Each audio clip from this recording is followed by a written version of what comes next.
Dampak kebiasaan buruk terlambat sholat. Orang yang terbiasa terlambat sholat, maka Allah akan membuatnya terlambat dalam semua kebaikan. Alhamdulillah, segala puji milik Allah, Rabb semesta alam. Sholawat dan salam atas Rasulullah Shallallahu Alaihi Wasallam, keluarga dan para sahabatnya. Bersegeralah dalam hal muamalah, ibadah dan ketaatan, serta berusahalah agar jangan telat dalam beramal soleh. Sebab, telat kerap identik dengan sesuatu yang negatif serta memiliki dampak buruk yang melakukannya. Ada satu jenis kebiasaan buruk yang jauh lebih berbahaya bagi seorang muslim, yakni telat sholat. Akibatnya azab Allah Ta'ala berupa datangnya semua kesulitan akan menimpa seorang muslim jika sering menunda sholatnya. Kebanyakan orang tidak menyadari bahwa, di akhirat kelak, salat menjadi barometer amal seorang muslim. Jika nilai salatnya baik, maka baik pula semua amalnya. Sebaliknya, jika nilai salatnya buruk maka buruk juga seluruh amal perbuatannya.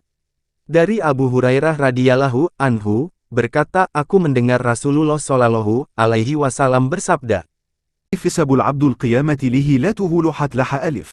Sesungguhnya amal yang pertama kali dihisab dari seorang hamba adalah solatnya, bila solatnya bagus maka ia beruntung dan sukses.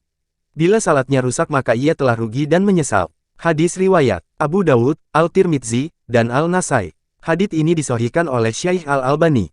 Ternyata, pengaruh sholat terhadap kondisi pelakunya juga berlaku di dunia, pelaksanaan sholat yang baik akan memperbaiki amal-amalnya. Sebaliknya, pelaksanaan sholat yang buruk juga mempengaruhi semua amal-amalnya yang telah dilakukan. Suatu hari, saat akan sholat, Rasulullah Shallallahu Alaihi Wasallam melihat beberapa orang dari sahabatnya memilih tempat bagian belakang. Yakni lebih memilih saf belakang dan tidak maju ke baris pertama. Kemudian beliau menyuruh mereka agar maju dan bermakmum dekat dengan beliau, dan sebelum kalian bermakmum kepada beliau, lanjutnya. Yakni orang-orang yang terlambat dan berada jauh dari saf pertama mengikuti para sahabat yang berada di belakang beliau Shallallahu Alaihi Wasallam. Seorang muslim seharusnya menjadikan ibadah sholat sebagai prioritas hariannya. Selalu berusaha menjalankannya di awal waktu. Jika memungkinkan berangkatlah ke masjid sebelum azan dikumandangkan. Bila belum bisa, begitu terdengar panggilan muazin, tinggalkan seluruh aktivitas duniawi. Buatlah target untuk tidak ketinggalan takbiratul ihram imam. Semoga seluruh urusan duniawi dimudahkan. Kemudian beliau melanjutkan, La yazalu qaumun yata'akharuna hatta yuakhirahumullahu. suatu kaum yang masih lambat dalam melakukan ketaatan kepada Allah sehingga Allah akan memperlambat mereka dari rahmat-Nya. Hadis riwayat Muslim dari Abu Sa'id Al-Khudri radhiyallahu anhu. Maksudnya, suatu kaum yang membiasakan diri senantiasa terlambat dari saf pertama atau dari barisan-barisan awal maka Allah akan menghukum mereka dengan menjadikan mereka terlambat dari hal-hal kebaikan. Sebagian ulama lain berpendapat bahwa, akan dijadikan terlambat dari rahmat Allah, dari surganya, keutamaan besar darinya, dari kedudukan yang tinggi, atau terlambat dari mendapatkan ilmu. Dan semua makna ini bisa diterapkan kepada hadits tersebut.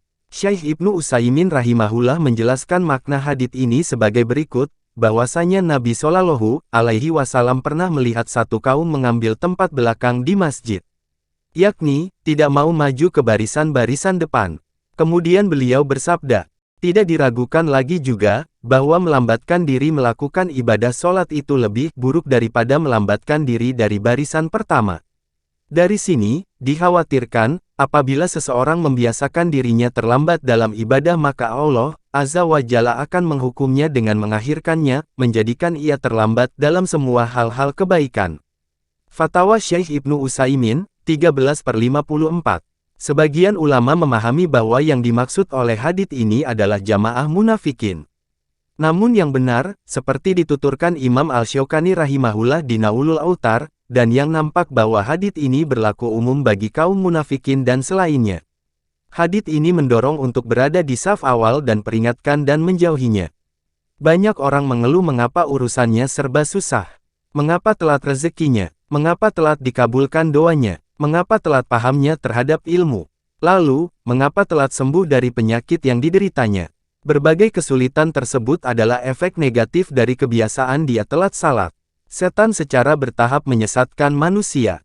Mungkin awalnya sekedar tidak mendapatkan saf pertama. Berikutnya akan ketinggalan takbiratul ihram imam. Di tahap berikutnya akan masbuk, alias ketinggalan rakaat salat. Lama-kelamaan tidak berangkat ke masjid. Ujung-ujungnya bisa hingga level meninggalkan salat. Nauzubillah min zalik. Semoga Allah memberikan taufik kepada kita untuk bersegera kepada dan berlomba-lomba di dalamnya. Wallahu a'lam.